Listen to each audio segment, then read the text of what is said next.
তোমাদের লোক কটাই দিকে চলে কোথায় যাচ্ছিস শ্রেয়ান এখানে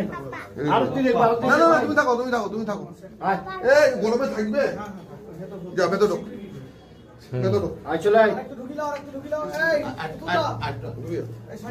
তুই আয় ভিতরে থাকো বাবা আসছে তো এইদিকে যাবো ঠিক আছে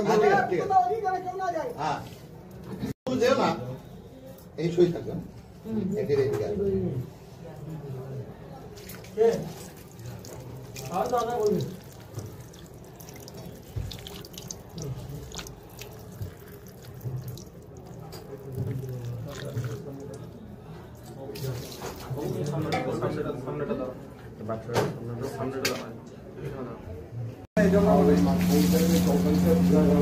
বসো বসো হাত বলুন বসো হাত বসতে হবে না ভালো ভালো